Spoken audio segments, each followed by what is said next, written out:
Ang usapin po natin ngayon ay hindi lang tungkol sa batas, kundi tungkol din sa nasirang pagkakaibigan.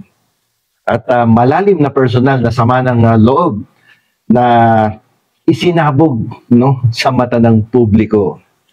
So dito, pag-aaralan natin ang matitinding legal na epekto ng mga pahayag ni Mr. Anjo Iliana, isang dating malapit na kaibigan at kasamahan ng Soto Brothers at ni Joey De Leon, no?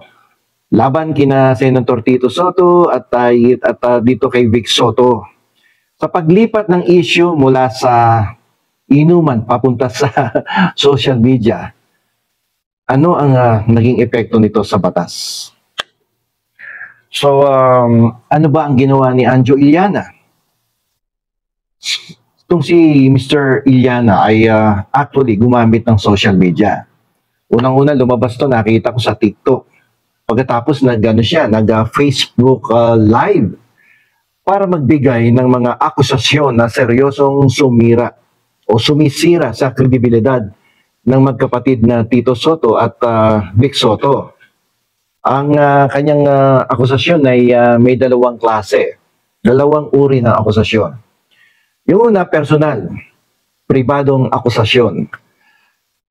Sinabi ni Anjo na si Senator Tito Soto ay may bet ka, may kabit, may mistress, mula pa nung 2013.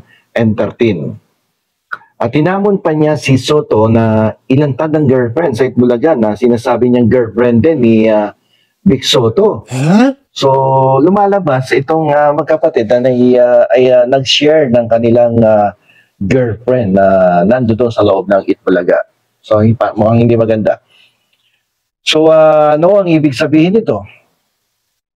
Paratang ito ng matinding imoralidad at pagtataksil sa asawa.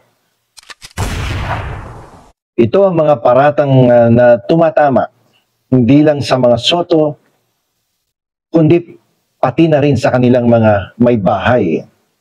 Napaka-personal na akusasyon na to. Mukhang hindi tama yung ginawa ni Anjo dahil parang nasira yung 20 years na samahan ninyo sa Itbulaga, parang binaliwala mo nang dahil sa politika. Okay? So, tingnan natin yung professional na akusasyon. Sinabi ni Anjo Iliana na may sindikato o grupo na gumagawa ng masama sa loob ng Itbulaga. Ano ang ibig sabihin nito? Paratang ito ng katiwalian o kawalang hiyaan sa trabaho na nagdudulot ng pinsala sa kumpanya. Ito medyo mabigat to na akusasyon. At kung ito ay walang katotohanan, itong si Anjo Iliana ay may kahihinatnan. At mukhang hindi maganda ang kanyang pupuntahan pag sineryoso siya ng kanyang inaakusahan. Ito ang pinakamalaking legal na problema na kanyang pwedeng kaharapin. Dahil ang lahat ng sinabi ni Iliana ay ginawa sa internet, social media, TikTok, Facebook Live, ang pinakamalaking kaso na maaari niyang harapin ay ang cyber libel sa ilalim ng Republic Act 10175 or Cybercrime Law. So, ang tanong diyan, bakit cyber libel? Kapag ang paratang mo ay mapanira tulad ng sinasabi mo, may kabit si Tito Sen since 2013 at sinasabi mo may sindikato sa loob ng Itbulaga. So dito, ang batas ay nagpapalagay o nagkakaroon ng presumption of malice na meron kang masamang intensyon dito. So si Anjo Iliana, kailangan mong patunayan ngayon kung sakasakaling ikaw ay kakasuhan itong magkapatid na to, na totoo lahat yung sinasabi mo laban dito kay Tito Soto na siya ay may kabit, na nag-share sila ni Vic Soto ng girlfriend at may sindikato sa loob ng Itbulaga.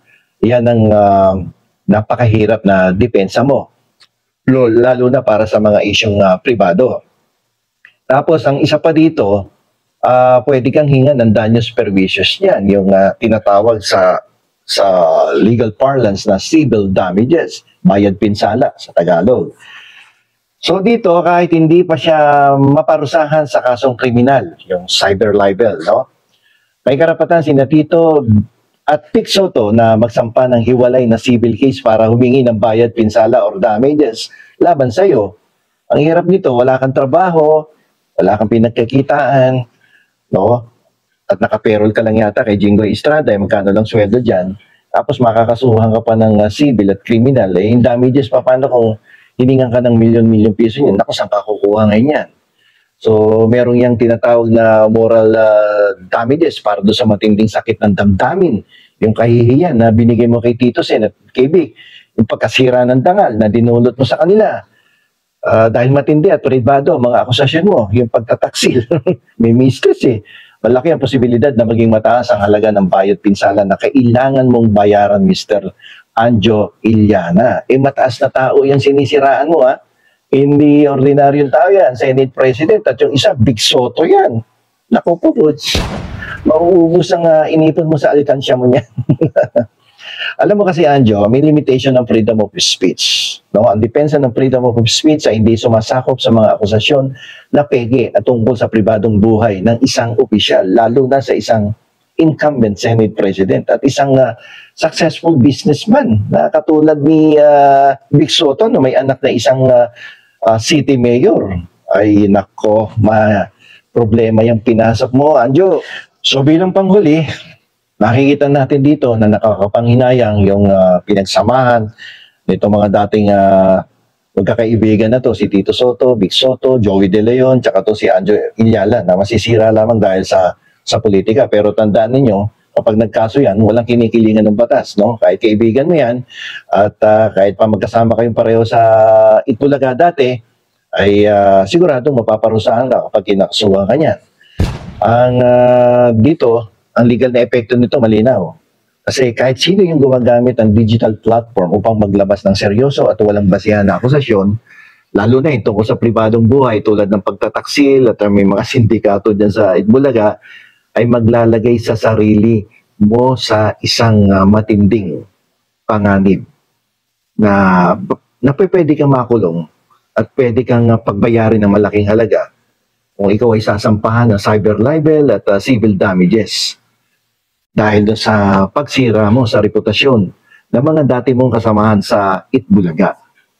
Kahit dati mo pa yung kaibigan, sisingilin ka ng batas sa ginagawa mo. At sa kasong ito, sisingilin ka ng cybercrime law.